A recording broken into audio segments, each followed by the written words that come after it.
Allez, 3-4 sujets autres dans l'actualité du jour pour terminer l'émission. Regardez ça, Emirates, la compagnie de Dubaï, accuse les premières pertes annuelles de son histoire. 4 milliards et demi d'euros, c'est la première fois donc Emirates présente un résultat négatif en 30 ans d'existence. Les Échos qui nous disent que malgré des aides publiques de l'Émirat, donc elle a été contrainte de licencier une partie de son personnel.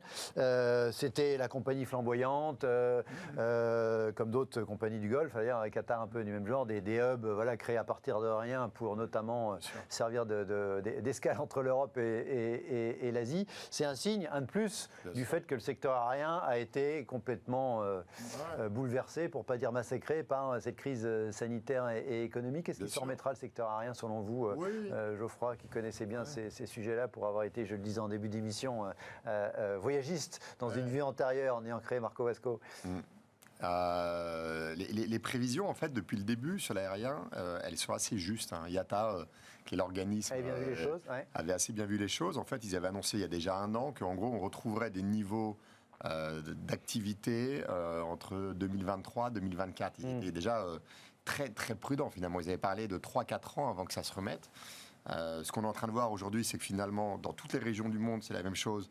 L'aérien repart, mais finalement sur du court, moyen courrier. Donc c'est soit au sein même des pays, soit au sein des pays à côté, mais que le long courrier souffre énormément.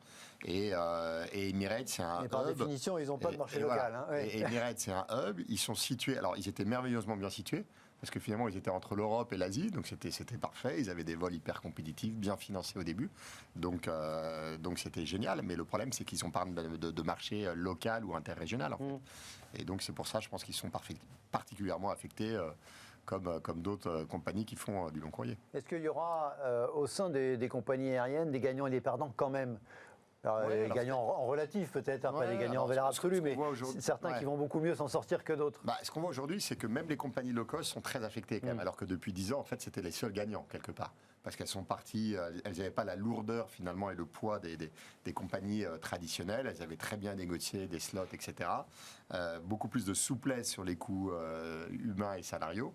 Mais alors aujourd'hui, par contre, bizarrement, on voit des créations de nouvelles compagnies qui profitent finalement de cet état de quasi-faillite de pas mal d'acteurs, finalement, soit pour acheter des avions qui ont été stockés et mis dans des garages pendant 2 ans, qui n'ont pas bougé à des prix ridiculement bas, et puis renégocier des slots dans les aéroports à côté. Donc oui, il y aura forcément des gagnants, comme dans toutes les crises. Oui, donc tout ça revit. Que vous inspire le secteur de l'aérien, là, et, voilà, symbolisé avec cette information, une de plus, sur les premières pertes d'Emirates, Pascal?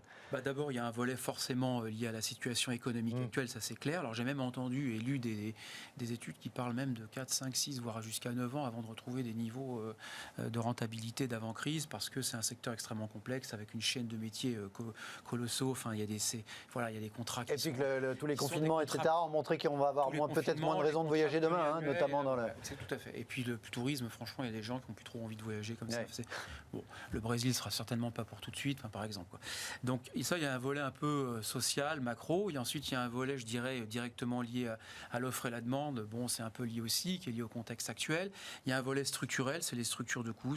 C'est long courrier, court, hub. Comment arbitrer entre un hub, un long courrier, un court, des trajectoires plus courtes. Ça, c'est la question des structures de coûts. Comment adapter les structures de coûts par rapport à ces possibilités-là. Ensuite, il y a la stratégie d'innovation, parce qu'aujourd'hui, il y a aussi une transformation très importante sur l'aérien, avec de nouveaux métiers qui arrivent, et c'est vrai c'est pas spécifique à l'aérien, mais c'est aussi vrai pour l'aérien. Peut-être profiter de cette période pour apporter de nouvelles qualifications, de nouvelles formations, puis les indicateurs de performance. On est de plus en plus dans le green.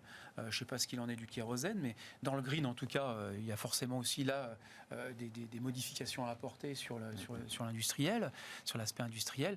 C'est toutes ces réflexions-là, moi, que ça m'inspire aujourd'hui. J'espère que ça va être un grand coup de vent et de massue aussi pour pouvoir passer au monde de demain, si vous voulez. Allez, autre actualité, on a appris, ça date d'il y a quelques semaines, semble-t-il, mais l'information est sortie aujourd'hui dans la presse. Huawei, le géant chinois des télécoms notamment, mais pas seulement, investit dans le moteur français Qwant, le moteur au sens moteur de recherche sur Internet. Qwant, c'est une espèce d'arlésienne qui effectivement qui se voulait une alternative européenne à Google, qui accumule les pertes depuis des années. fermés, qui n'arrivent pas à transformer l'essai, en tout cas dans l'usage des internautes dans les différents pays, pas plus en France, même s'il y a semble-t-il une technologie intéressante, et en plus des crises de gouvernance au sein de Quant. Il y a un côté limite ironique à voir que finalement, maintenant, c'est les Chinois qui investissent. Alors ça, on revient à notre sujet de tout à l'heure. Ça vous amuse ou ça vous désole, Geoffroy ? Un peu des deux. Un peu des deux. Ça me désole. Je sais pas ce que Huawei va en faire.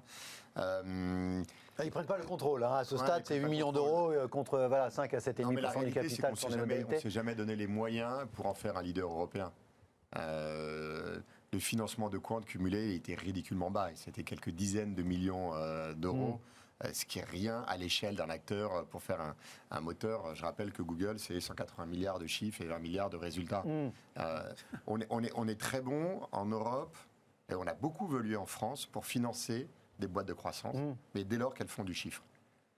Pas toujours des boîtes rentables. On est capable de financer des boîtes qui ne sont pas rentables s'il y a une traction du chiffre d'affaires. Or, aujourd'hui, des modèles économiques comme Quant, c'est des modèles où il faut créer une audience colossale, donc investir énormément avant de pouvoir la monétiser. Si on se remet un peu en arrière, c'était marrant le cas de Facebook. Facebook valait déjà plusieurs dizaines de milliards de dollars avant d'avoir monétisé 1 euro. En fait, ils ont attendu quasiment d'avoir.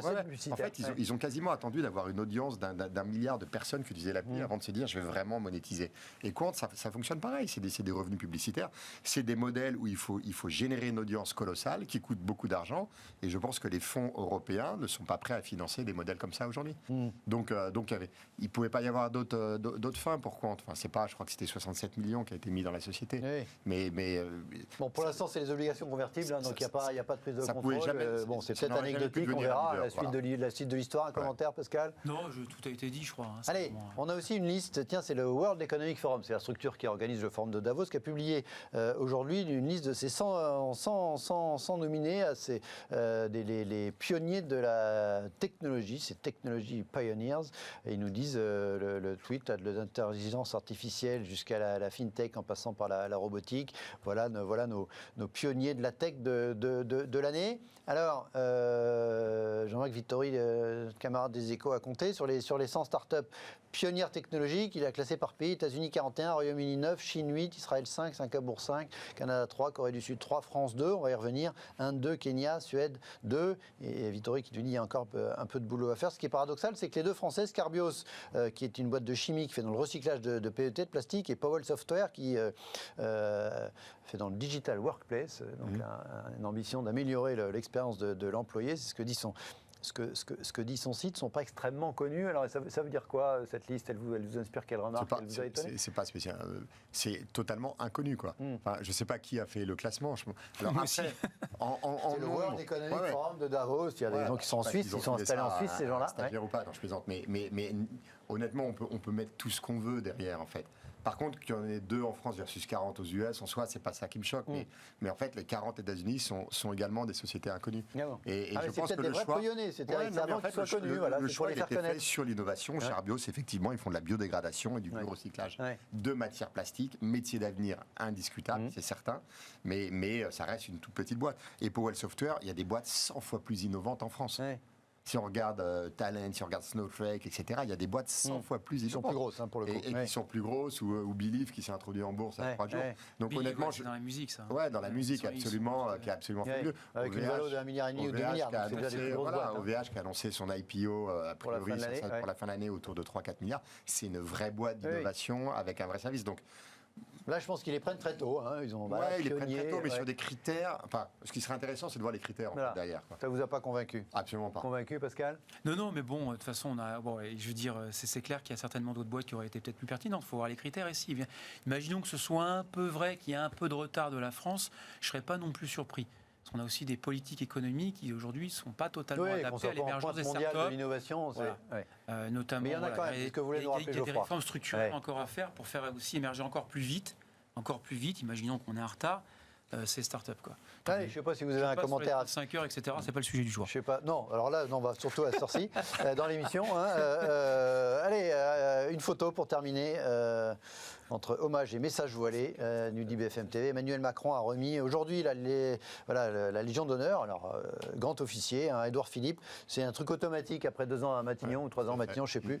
Ils se sont retrouvés aujourd'hui. Est-ce qu'il faut y voir un signe politique, un commentaire à faire sur les retrouvailles entre Emmanuel Macron et Édouard Philippe, pas loin d'1 an après, effectivement, qu'ils se soient quittés aux grands espoirs de l'un, mais c'était l'autre qui décidait.